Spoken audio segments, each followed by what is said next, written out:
이웃이 웃는다. 집에 가자는 신호임을 소년은 안다. 마을 어귀에 다른 소년들은 산길 십리길 등교를 위해 모여있다. 한 소년을 기다리고 있지. 미친 듯이 아침을 품하시는 소년에게 오늘 옷 열맞이기가 갈아야 한다. 일찍 오너라. 소년 아버지의 말씀이다. 소년은 당연한 것처럼 예라고 대답한다. 친구들과 합류하여 조잘거리며 양철 필동 안에 몽당 연필 찰랑거리는 소리를 내며 걷다가 뛰다가 학교에 도착한다. 그날따라 늦게 집으로 왔는데 이게 웬일인가. 상머슴을 항소가 떠받아서 반 골병이 들었고 소년의 아버지도 떠받쳐 언덕에 내둥글러졌다. 소년이 학교에 갔다가 조금 늦은 것을 못 참아 둘이서 농가리를 시도하다가 변을 당했다.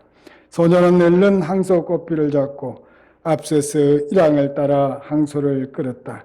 상머심은 쟁기를 손에 잡고 부들부들 떨었다. 그러나 소년이 유학을 떠나는 날 결국 항소를 팔아야 했다. 항소는 소년을 보고 눈물을 뚝뚝 흘렸고 소년도 항소를 부둥켜 안고 울었다.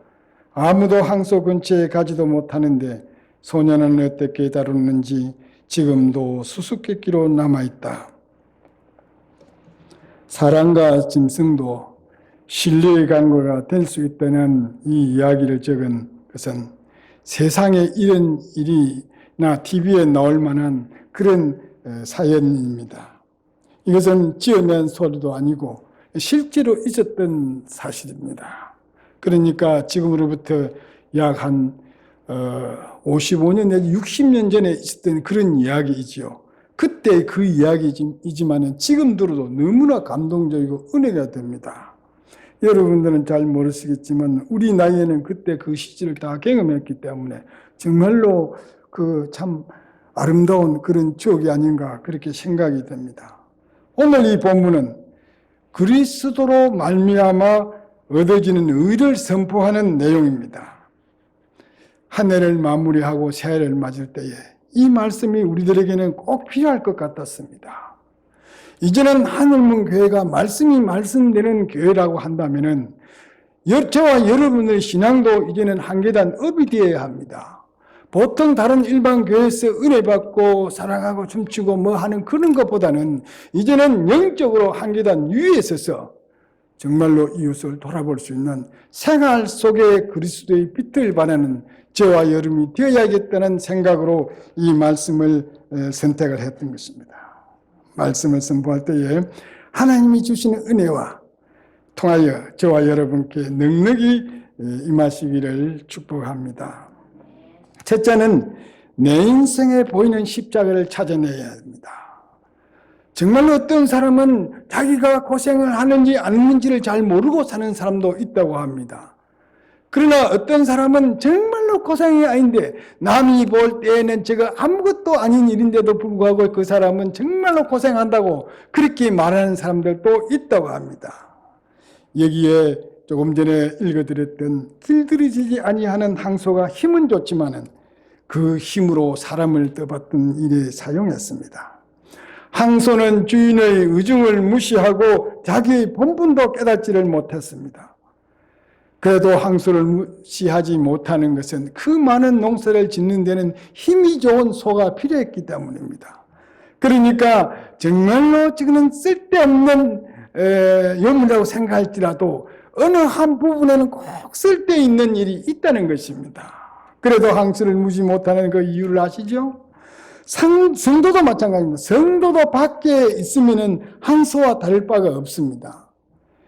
하나님이 보실 때 마치 꽃필 풀어놓은 망아지처럼 보일 것입니다. 그래서 세상 방법으로 인생을 살다가 자기 옆에 십자가가 부딪히게 되면 당황하게 된다는 것이지요. 결국 나에게 보는 인생의 십자가를 발견하고 하나님을 찾는 것이 최선의 방법이라고 겨우 깨닫고 돌아서는 경우가 많습니다. 이것이 우리 성도들의 일상이었습니다. 여러분은 그리스도를 만날 때에 그때가 언제쯤이었습니까? 만나자마자 구주 예수 그리스도임을 여러분들은 아셨습니까? 알고 믿었습니까? 많은 성도들이 더 빨리 그리스도와 함께 십자가에 못 박혔더라면 좋았을 텐데 창피스럽지만은 빙빙 돌아서 이제라도 나오게 된 것을 참으로 하나님 앞에 감사드릴 수밖에 없습니다. 그래 갈라디아서 2장 19절도 한번 보시겠습니다. 갈라디아서 2장 19절에서는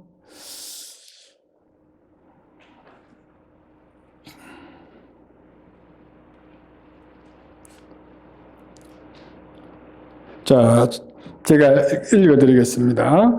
내가 율법으로 말미암아 율법에 대하여 죽었나니 이는 하나님에 대하여 살려 함이라.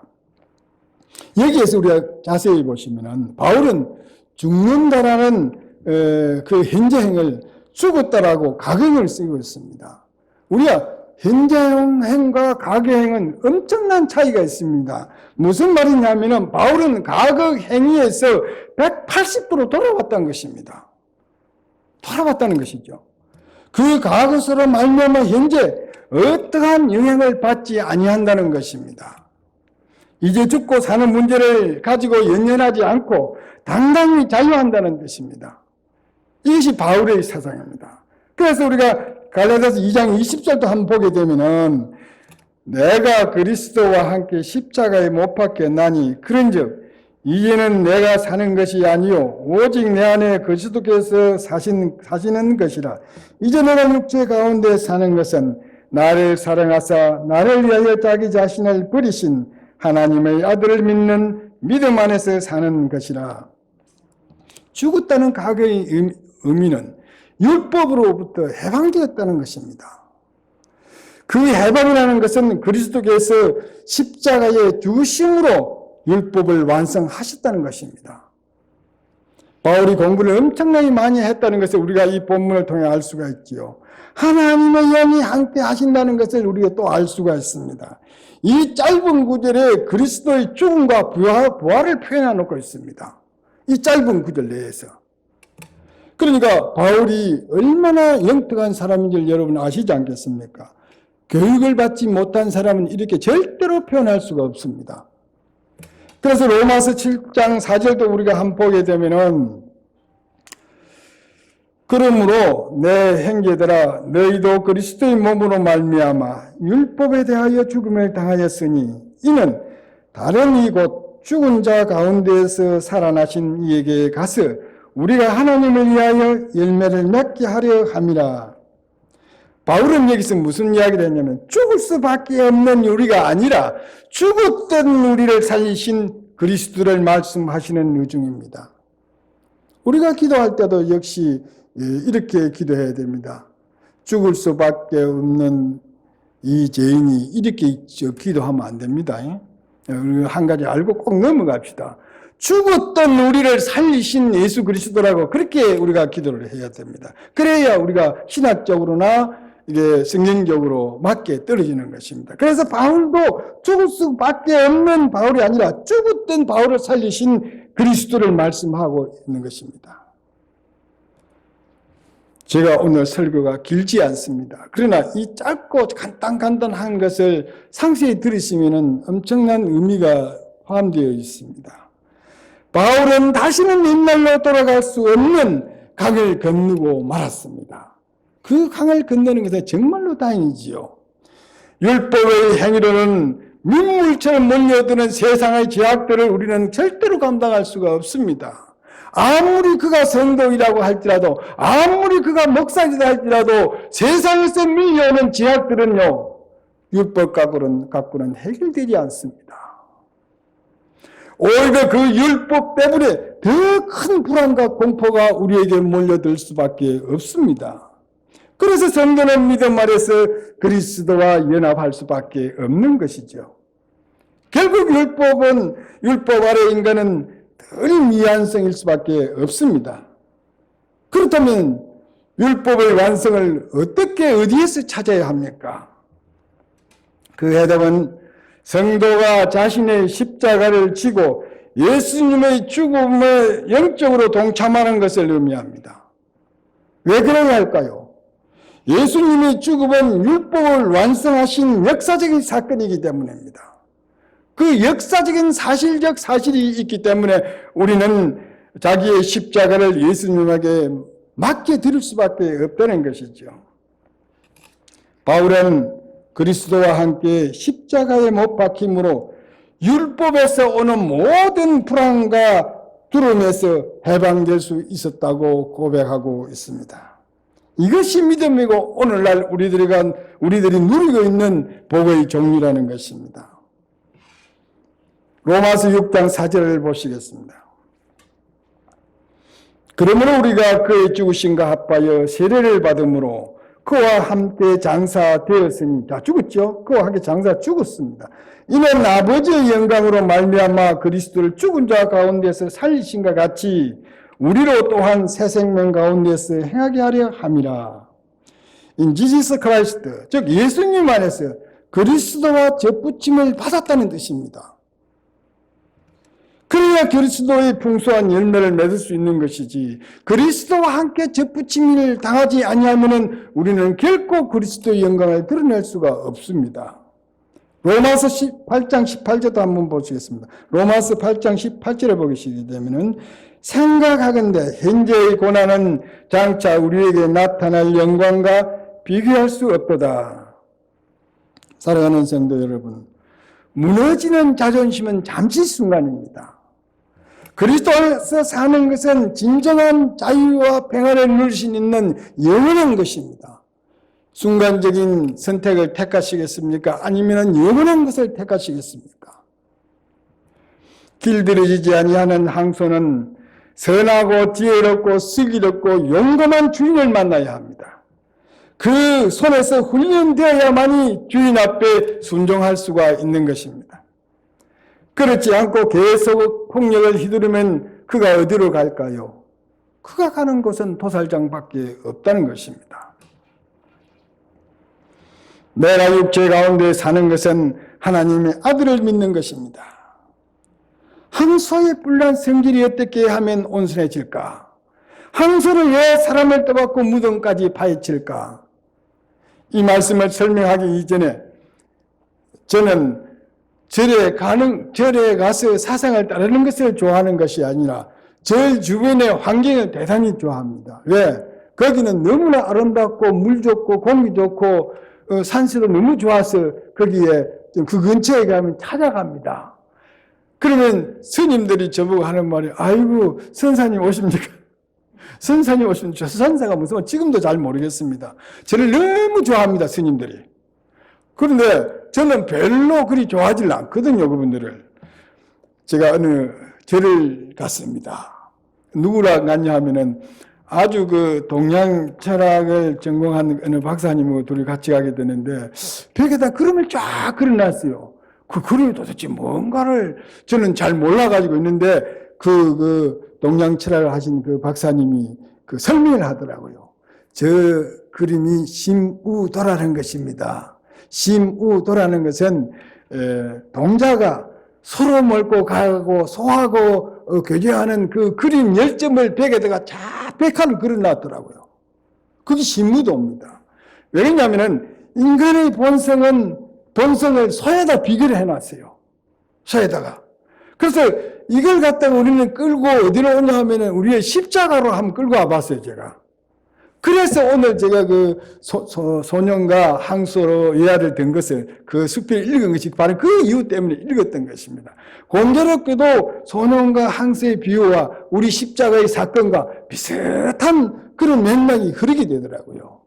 그래서 우리가 교회를 다니지만은 무조건 그 사람들을 무시해서는 안 됩니다.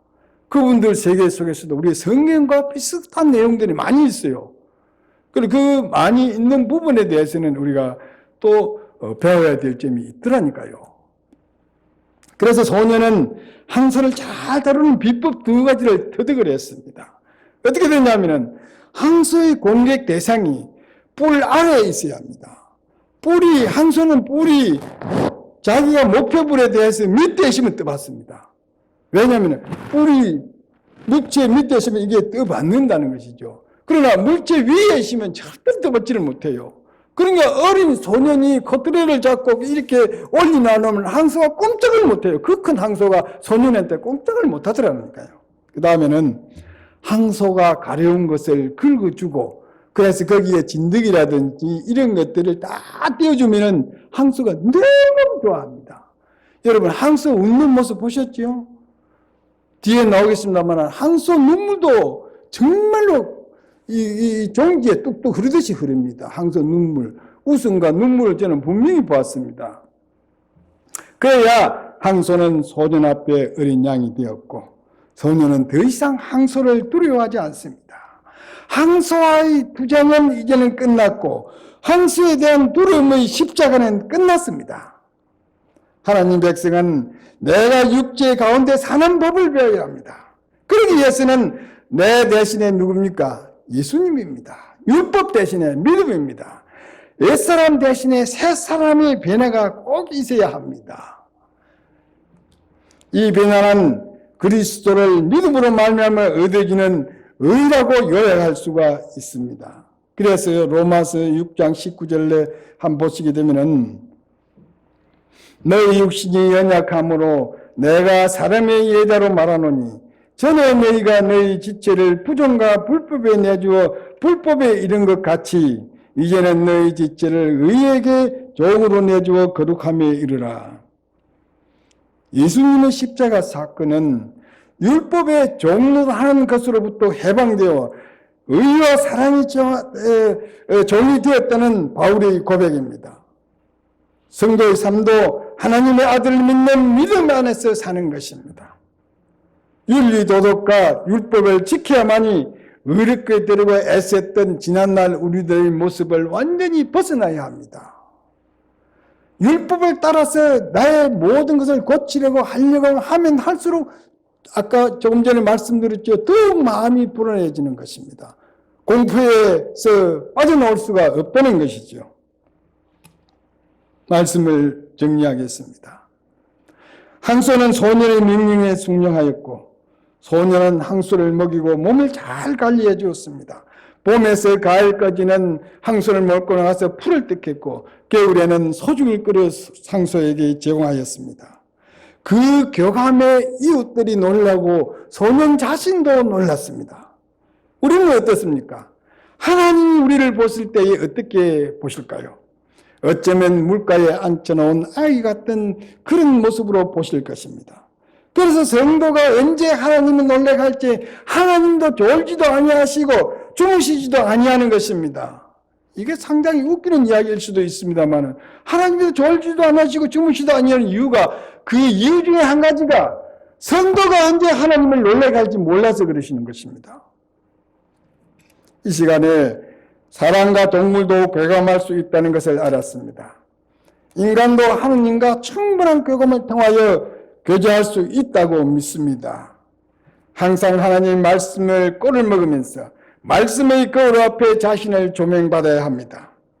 믿음으로 영광을 위해서 사는 것이 하나님의 아들을 믿는 믿음이라고 믿고 2022년 새해가 되시기를 축복합니다. 아멘.